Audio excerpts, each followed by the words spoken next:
Halo kita, selamat datang kembali di channel Hobi kita. Di video kali ini aku kasih judul Kutunggu Semesmu. Jadi kali ini aku ditemani oleh Ko Sandi, dan Ko Sandi ini adalah orang yang aku tunggu semesnya. Soalnya banyak bola-bola enak yang seharusnya di semes malah dikasih chop atau drop shot. Jarang sekali nyemes, apa aku pikir apa sayang sama senar ya. Ternyata memang gaya bermainnya memang seperti itu, dan mirip-mirip sih sama lawanku yaitu Dito. Dia juga jarang smash atau jarang ngelop malah. Jadi sama-sama suka ngasih di daerah net. Walaupun sebenarnya ya cukup tipis ya bolanya, daripada kayak aku gitu nyemes atau melakukan bagian smash ternyata nyangkut. Jadi mending kadang-kadang sih, kadang-kadang mending kita nggak smash keras atau nggak ngelop. Tapi ya karena itu kadang-kadang ya ada kalanya kita sebaiknya nyemes. Jadi kita harus tahu kapan harus nyemes, kapan harus ngelop dan sebagainya. Kalau kita bicara mengenai cara main ya, atau gaya permainan, ya mungkin nggak semua orang itu punya pendapat yang sama. Kadang kalau aku lihat Ko Sandi sama Dito itu kan mirip-mirip ya, jadi nggak eh, atau jarang sekali nyemes tapi sering ngecop. Nah, Ko Sandi sendiri juga tahu kalau Dito itu suka ngecop. Walaupun sebenarnya Ko Sandi juga berbuat seperti itu, tapi dia udah wanti-wanti atau sering ngasih aku peringatan kalau awas awas kalau ada bola yang ke Dito itu waktu kita ngelop. Jadi Ko Sandi sering bilang ke aku kalau awas, ya maksudnya awas untuk jaga di depan karena Dito sering ngenet. Nah, itu memang aku udah tahu sih. Jadi aku memang lebih banyak antisipasinya itu ke depan. Karena bolanya dari Dito biasanya jarang diangkat atau jarang di lob. Nah sebenarnya apa sih what makes them so special mengenai kalau ada bola enak tapi nggak di smash tapi malah di drop shot atau ditaruh di net. Itu kadang-kadang spesial juga karena sering menghasilkan poin karena kita kan eh, udah pada posisi defense, ternyata nggak disemes, jadi harus siap-siap untuk maju ke depan. Dan itu kalau kita kakinya nggak kuat atau nggak siap pasti kecolongan, jadi nggak bisa ambil yang depan atau bola net. Jadi salah satu memang harus lebih rajin sih. Dan kalau orang yang otodidak yang nggak mengerti aturan formasi, mungkin kalau ketemu melawan kayak Kusandi sama Dito ya lebih baik formasinya depan belakang. Jadi eh, kalau di lob ada pemain belakang yang antisipasi, kalau dikasih drop shot ya yang main yang di depan yang maju atau yang mengembalikan. Tapi kalau orang yang bukan otodidak biasanya udah pakem ya, jadi udah latihannya itu rotasinya udah kayak umum.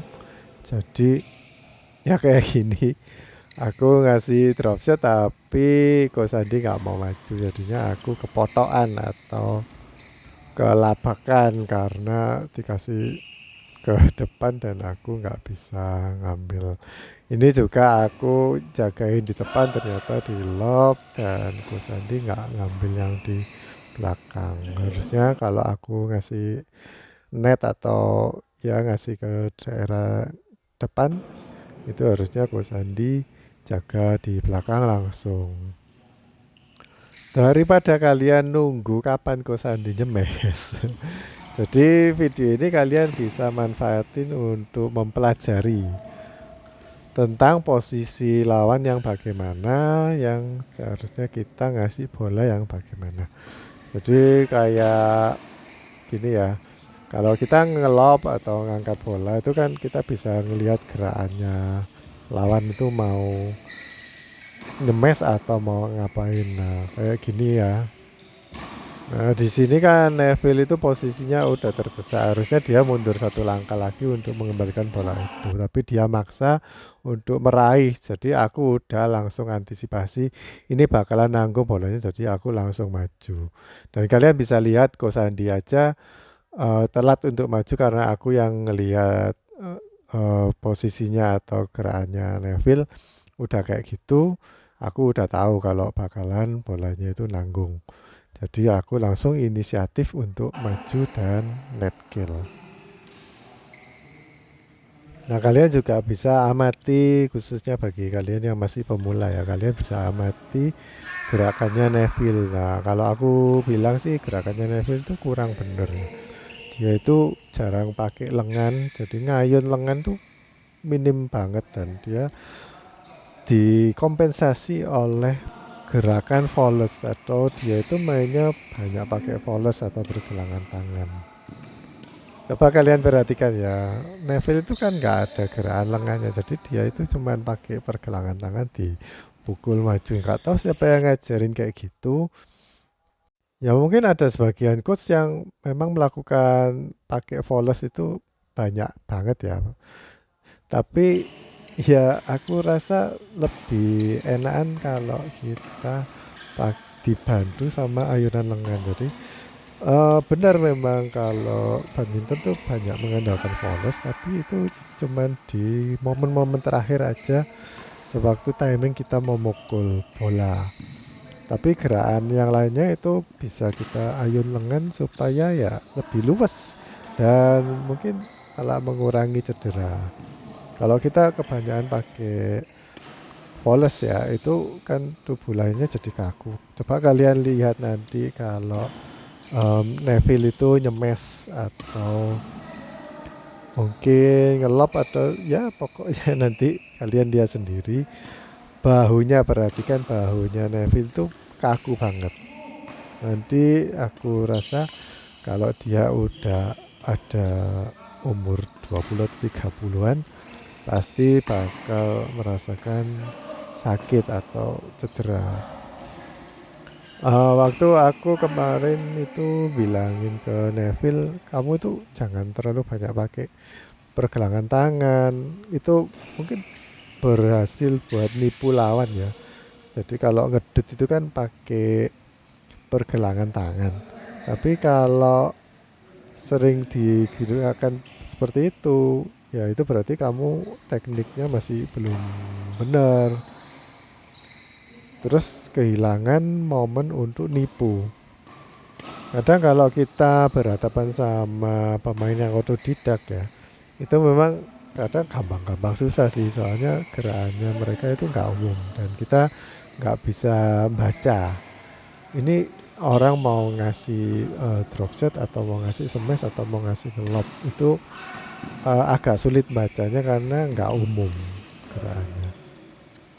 Nah coba kalian lihat gerakannya Neville ya.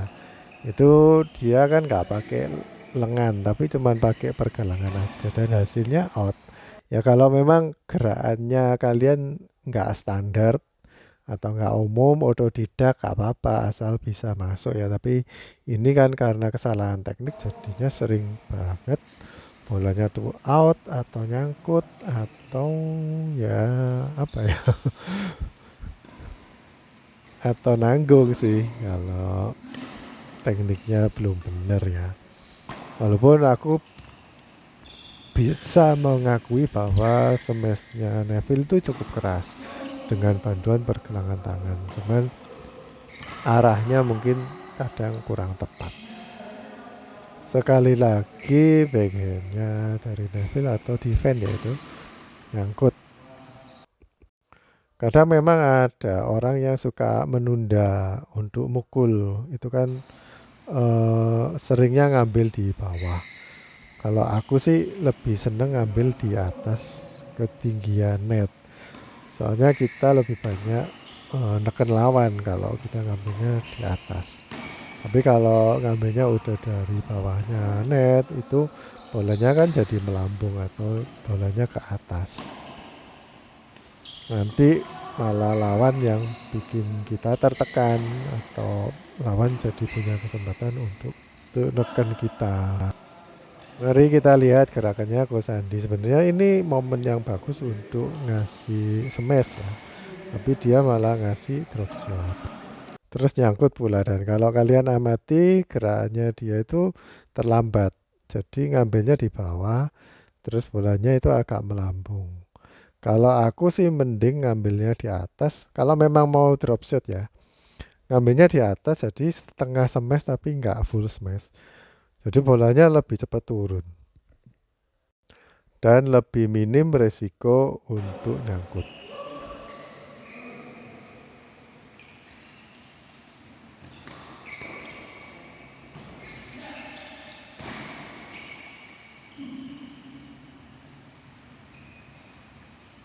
Nah, Neville ayunan lengannya ditahan soalnya dia kebiasaan mau pakai volley untuk menurunkan bola, tapi ya karena dia ada gerakan satu momen untuk nahan, itu berarti lebih sulit untuk bisa presisi. Jadi timingnya nanti berubah. Kurang luas sih kalau aku ngomong ya. Jadi kalau badminton tuh yang bagus ya gerakannya mengalir aja, jangan pakai yang ditahan-tahan. Nah, kamu kepingin main badminton kayak gitu terus atau enggak? Kalau sering banget mati sendiri ya, itu ya lebih baik kamu mulai belajar untuk ganti teknik sekarang. Jangan diterusin.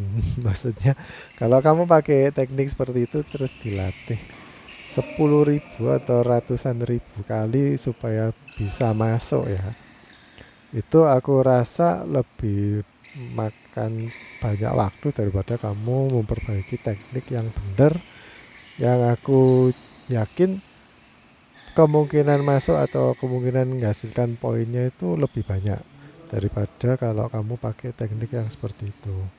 Aku pikir ya teknik itu benar atau enggak itu tergantung hasilnya. Kalau selama kamu bisa masukin ke daerahnya lawan dan enggak nanggung, aku rasa itu ya benar-benar aja. Tapi kalau sering kali nanggung ya berarti harus dirubah atau diperbaiki lebih bagus lagi. Melakukan kesalahan yang sama berulang kali nggak akan menghasilkan sesuatu yang benar karena ya itu salah. Kayak aku gini ya. Nah, di sini aku itu bingung mau pakai forehand tapi kok jauh, jadi aku langsung berubah untuk jadi backhand. Tapi ya walaupun masuk, tapi itu nanggung. Jadi ada kemungkinan kalau Dito memang orangnya suka net kill, dia pasti akan langsung matiin bola. Tapi karena dia sukanya ngenet atau ngasih bola depan, jadi dia ngasih bola depan lagi. Dan ternyata memang berhasil. Jadi Ko Sandi nggak nyangka kalau bakal dikasih ke net. Padahal udah ditungguin mungkin sama Ko Sandi kalau mau di-smash sama Dito.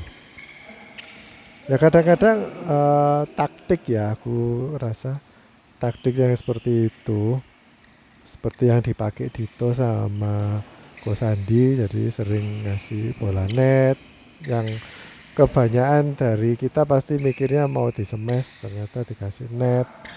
Nah itu taktik yang seperti itu kemungkinan banyak memang menghasilkan poin. Jadi itu gak salah karena bisa menghasilkan poin banyak. Mungkin kalian perlu kalau main ya, kalau main terus kalian rekam, itu kalian harus ini sih coba bikin kayak statistik. Biasanya atlet-atlet itu meskipun kalah atau menang, dia tetap mempelajari rekaman permainannya dia. Terus diamati, misalkan ini aku berhadapan sama Victor Axelsen, dia berapa kali nyemes dan berapa kali berhasil. Terus bikin percentage, berapa persen dia itu ngasih bola-bola atau rally, kapan dia nyerang. Dan kalau kalian lihat di channelnya yang orang Denmark ya kalau nggak salah, yang Badminton Insight itu mereka mempelajari kan mereka juga atlet kan, cuman ya nggak terlalu terekspos namanya, tapi mereka juga mempelajari membandingkan Exelsen sama Ginting terus sama Lisisia itu kayak dibikinkan grafik gitu, berapa kali nyerang, tipe mainnya itu orangnya kayak apa, nah kayak gitu mereka itu pelajari, jadi ada kayak statistiknya.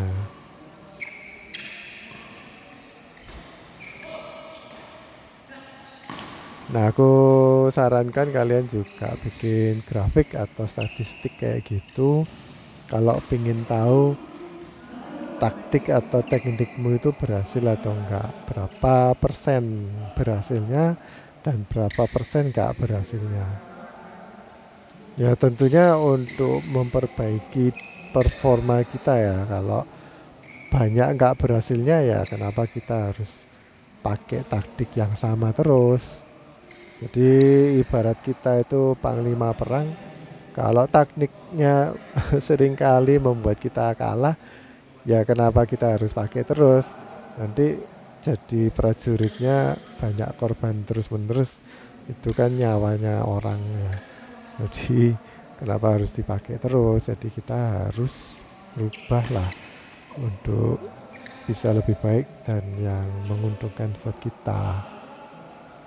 Jadi kita itu enggak seperti panglima perang gila yang seenaknya pakai taktik tanpa dikalkulasi, dan prajuritnya atau rakyatnya mati kita enggak peduli. Jangan seperti itu. Kalau ada hal yang bisa kita perbaiki ya kita perbaikilah. Jangan main yang apa ya, kayak seenak-enaknya. Pokoknya aku pinginnya itu kayak gini kok. Aku udah merasa benar, aku nggak mau belajar lagi. Ya nggak boleh kayak gitu ya. Ini aku ulangi lagi videonya. Kalian bisa lihat lebih detail apa yang harusnya dilakukan dan apa yang enggak. Jadi ini ada bola yang nanggung, aku langsung smash. Dan Ko Sandi kalau mau nimpali sebenarnya bisa nyemes, tapi senengannya ngasih net. Itu juga gak apa-apa soalnya Dito kan tadi udah di belakang. Tapi ini ngenet yang kedua kalinya ini dia nanggung. Coba lihat ini ya, aku kan kasih smash lagi ke arahnya Neville, sama Neville dikembalikan cukup nanggung, dan sama Ko Sandi cuma di blok aja terus bolanya itu nanggung banget. Jadi Neville yang masih muda cukup cepat untuk maju ke depan dan melakukan net kill. Ini dia net kill, tapi aku udah antisipasi karena aku udah yakin dia mau net kill atau mau nyemes, jadi aku langsung terima. Ini aku udah meramalkan kalau bola dari Tito bakal dikasih ke kanan dan netting. Soalnya di posisinya Tito kayak gitu mau ngelop ke belakang itu sangat sulit. Jadi aku langsung antisipasi untuk jaga di kanan depan. Terus untuk menyulitkan Dito aku langsung kasih ke daerah backhandnya Dito di belakang. Jadi dia nanti bakal ngasih bola tanggung. Nah ini aku langsung maju untuk ngasih net kill atau nyemes ke arahnya Neville. Coba kalian lihat posisi kakiku ya, itu kan pakai kaki raket di depan, terus aku langsung ganti untuk pindah kaki raket di belakang. Fungsinya supaya aku bisa meraih dekat net atau melakukan net kill. Nah kayak gini. Soalnya kalau mau net kill otomatis harus berhenti di kaki raket. Umumnya ya 99% pukulan kita itu pasti pakai kaki raket, kecuali yang awkward atau yang mungkin kepepet. Tempo hari aku nonton yang channelnya Badminton Insight, itu dia juga bilang atau bandingin pemain yang intermediate sama pemain yang profesional. Kalau pemain profesional tuh walaupun punya semua skill ya, skill untuk backhand, skill untuk smash, skill untuk kepepet dan sebagainya, tapi tetap mereka melakukan rally-rally panjang atau enggak langsung net kill atau enggak langsung nyemes. Nah, kenapa? Ternyata ada tujuannya. Soalnya mereka yang pertama untuk conserve energi. Jadi kalau kita sering nyemes itu kan makan banyak energi ya. Jadi kita nggak harus nyemes keras terus menerus. Terus yang kedua, kalau kita nyemes keras tapi nggak siap, dan otomatis lawan kita kan juga profesional level ya. Sama-sama atlet. Jadi kalau kita nyemes keras, mereka pasti bisa mengembalikannya. Terus kita malah jadi yang tertekan atau malah yang diserang, karena habis nyemes kan kita biasanya out of position ya. Jadi kesimpulannya, walaupun kita punya kemampuan ya, itu nggak semua harus dipakai. Jadi ada saatnya kita pakai, ada saatnya kita enggak. Walaupun kita misalkan bisa nyemes keras, tapi kita nggak selalu pakai smash untuk bisa dapetin poin. Kadang-kadang malah mainnya kayak Ko Sandi sama mainnya kayak Dito ini jadi lebih banyak untuk ngasilin poin. Tapi meskipun begitu, kita juga harus punya memperkaya sih, harus lebih banyak kreatif juga, memperkaya skill-skill lain yang bisa menghasilkan poin ya, terutama memang smash sih. Kalau memang bolanya nanggung banget ya kita smash. Tapi bisa kalau defense-nya lawan tuh cukup bagus, jadi kita bisa lakukan chop atau drop shot, di blok aja. Ya kalian ini sih lebih banyakin koleksi skill. Jadi sewaktu dibutuhkan kita ada, daripada cuma punya beberapa atau sedikit senjata tapi kalau sewaktu kita membutuhkan nggak ada.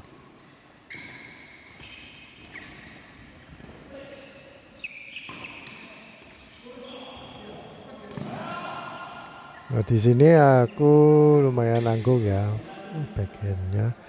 Terus Neville juga langsung ngasih net kill. Dan kalau di posisinya Neville kayak gitu ya, harusnya Ko Sandi itu antisipasinya langsung jaga yang di serongan. Karena posisi untuk net kill yang kayak Neville gitu, jadi udah di luar body ya, itu biasanya ke arah silang. Biasanya kalau pemain umum sih, net kill itu pakai backhand grip. Makanya kalau udah di posisi tangannya itu udah keluar dari area body, biasanya ngasihnya silang. Tapi kalau pemain otodidak mungkin gripnya belum tentu pakai backhand grip. Nah, itu kadang susahnya kalau kita lawan pemain yang otodidak, karena gripnya itu kadang nggak standar. Ini aku amati kalau aku servis sama Neville suka disodok ke belakang langsung. Jadi ya mungkin Ko Sandi masih belum alert ya, atau belum mengetahui hal itu, jadinya kurang antisipasi. Tapi kalau Ko Sandi yang servis ke arahnya Neville, aku bakal lebih siap untuk jaga bola yang disodok ke belakang, karena jarang sama Neville dikasih ke net atau dikasih lob. Jadi lebih sering ngedrive langsung ke belakang. Nah, kalian juga perlu mempelajari ini ya, apa, kebiasaan-kebiasaannya lawan. Kalau terima servis itu biasanya ditaruh mana, terus kalian harus lebih siap lagi. Kalau bisa sih kalian udah mikirin langkah selanjutnya. Oh, sama lawan biasanya ditaruh di sini, jadi aku harus melakukan hal yang seperti ini, lalu nanti bakal aku smash di sini. Nah, itu kalian udah bisa harus bisa mikir 2 atau 3 langkah setelah terima servis. Jadi main badminton tuh jangan terlalu random atau terlalu menikmati permainan ya. Cuman asal kembali aja, pokoknya bisa mengembalikan bola ke lawan, terus tahu-tahu bisa menang. Itu tergantung skill kita juga, enggak kayak gitu sih. Skill memang perlu, tapi apa, kita juga harus mikir gitu. Kalau kebiasaannya lawan kayak gini, kita harus kasihnya seperti apa. Terus kadang-kadang kita juga perlu kreatif sih. Oh, mungkin pakai cara seperti ini nggak berhasil buat lawan yang kayak gini. Jadi kita harus cari cara lain. Walaupun secara pengalaman mungkin kita pernah mengalami bahwa kalau ada bola gini biasanya ditaruh ke sini, lawan mati. Ternyata kalau kita berhadapan dengan lawan yang lain, ternyata teori atau eh, strategi yang kayak gitu nggak berlaku. Jadi kita harus lebih kreatif lagi. Ya memang langkah pertama kita harus bisa mengembalikan nggak mati-mati sendiri dan bisa melewati net ke lapangannya lawan. Itu langkah pertama. Tapi kalau udah bisa kayak gitu, ya langkah berikutnya kita harus punya akal atau cari strategi yang baru. Walaupun kita mungkin secara skill menang ya, tapi kan kita itu kepinginnya cepat, lebih cepat menang daripada diolor-olor sama lawan tuh. Misalkan lawannya itu masih muda, kita sebenarnya skillnya udah lebih bagus dari mereka, ternyata kita itu dikasih bola lob-lob di 4 sudut terus cepet capek. Jadinya kita terus kalah karena kalah stamina. Dan ya walaupun skillnya lebih bagus, tapi staminanya nggak lebih bagus dari mereka, akhirnya bisa aja kita kalah. Jadi jangan mau diatur atau diakali diakali oleh lawan, khususnya yang masih muda-muda. Kita harus cari cara supaya mereka nggak bisa antisipasi, kasih bola-bola yang agak nyeleneh lah, nggak umum, supaya mereka itu kaget, nggak cuma nunggu-nunggu aja. Yang aku sering amati dari pemain yang anak-anak yang pelajaran ya, mengembalikannya itu sering kali ngelob 2 kali ke arah yang sama, dan itu juga di tengah-tengah gitu, jadi di dekatnya lawan. Ya gampang aja, lawannya itu nggak perlu lari-lari, nggak perlu jalan kemana-mana, tinggal nunggu bola datang dan antisipasi untuk smash. Jadi harus lebih kreatif lagi, ngocaknya itu ngelop kiri, ngelop kanan, dan sebagainya. Walaupun kalian punya akal untuk ngocak lawan kiri kanan kayak gitu, tapi kalau skillnya nggak mampu, itu ya sulit. Jadi kita harus imbang antara skill dan kemampuan untuk ini ya, kecerdasan strategi sih, aku rasa kayak gitu. Nah, kalian lihat lagi ya, kalau bolanya di sebelah sana pasti jatuhnya itu silang. Nah, itu bolanya dari Kosandi itu udah diincer sama Neve, jadi udah ditungguin. Soalnya Kosandi sering ngasih bola netting, jadi udah diantisipasi sama Neville. Nah, itu kalian juga bisa niru kayak Neville ya. Jadi nggak pasif untuk nerima bola dari Kosandi terus. Jadi harus mikir juga. Oh, lawan itu punya kebiasaan kayak gini yang bisa aku eksploitasi. Jadi otomatis sering dikasih ke belakang, pojokan kiri kanan kalau Kosandi di belakang ya. Terus udah ditungguin di depan net untuk net kill. Nah, kayak aku kayak gini udah antisipasi kalau Neville bakalan ngenetnya itu nanggung, jadi aku udah raketnya diangkat dan ngemes.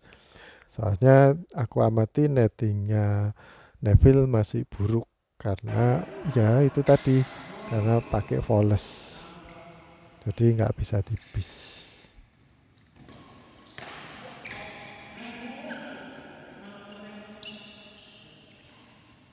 Nah di sini harusnya Ko Sandi itu antisipasi langsung jaga kanan, soalnya aku kan ngelop, jadi harus posisinya kiri kanan.